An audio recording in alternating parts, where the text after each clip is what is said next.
Hello everyone, welcome back to another lesson. তো আজকে আমি ডিসকাস করবো কি নিয়ে, ought to and use to. Okay, ought to এবং ইউজ টু, এই ওয়াট টু এবং ইউজ টু নিয়ে অনেকের অনেক কোনো ডাউট আছে।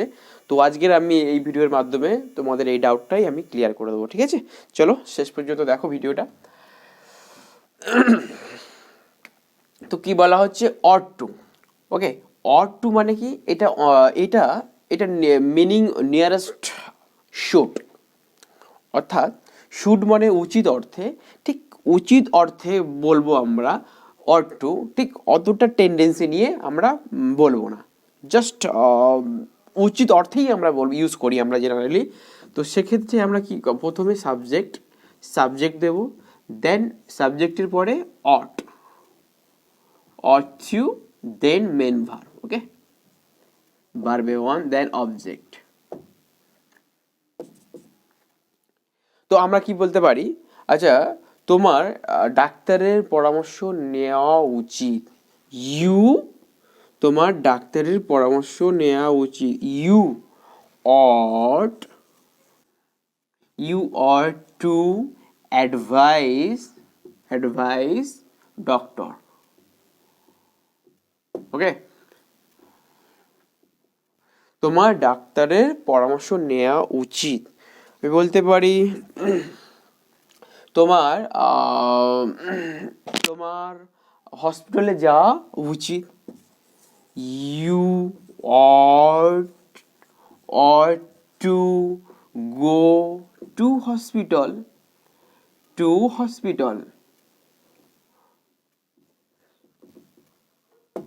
তোমার হসপিটালে যাওয়া উচিত। ওকে, তো আমরা মেনলি জানবো যে অর টু এটা নিয়ারেস্ট মিনিং কার সাথে, শুড, উচিত অর্থে। ঠিক আছে, উচিত অর্থে। তো উচিত অর্থে শুড যেখানে আমরা ব্যবহার করব, অর টু ইউজ করতে পারি, কিন্তু উচিত অর্থে এটার একটু টেন্ডেন্সি কম শুডের চেয়ে। ঠিক আছে, তো নেক্সট আমরা শিখবো কি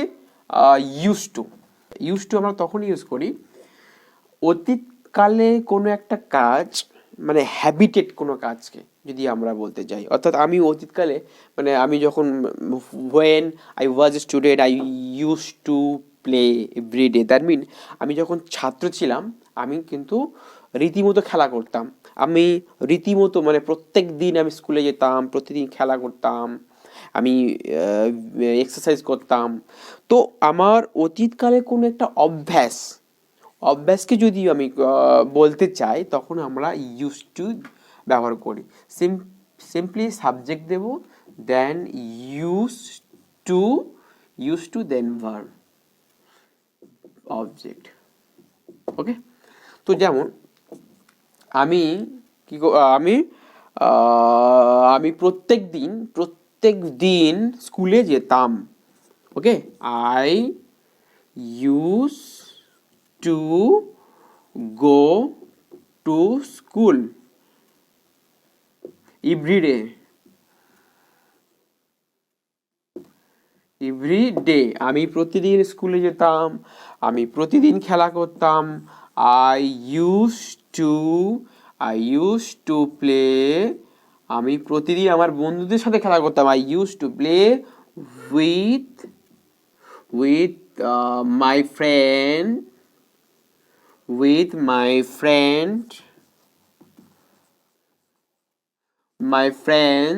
every day. ওকে, তো আমরা এখানে কি শিখলাম যে অতীতকালে কোনো একটা অভ্যাসের কাজকে যদি আমরা বলতে চাই, তখন আমরা সিম্পলি সাবজেক্টের পরে use to then verb and object দিয়ে আমরা কথা বলতে পারি। আমি প্রতিদিন ব্যায়াম করতাম, I use to exercise every day, আমি প্রত্যেক দিন মর্নিং ওয়াকে যেতাম। তো সেক্ষেত্রে কী হবে, I use to walk in the morning. Okay, so এটাই ছিল আমাদের আজকের লেসন। সো আজকের আমি এখানে শেষ করছি, দেখা হচ্ছে নেক্সট ভিডিওতে, বাই।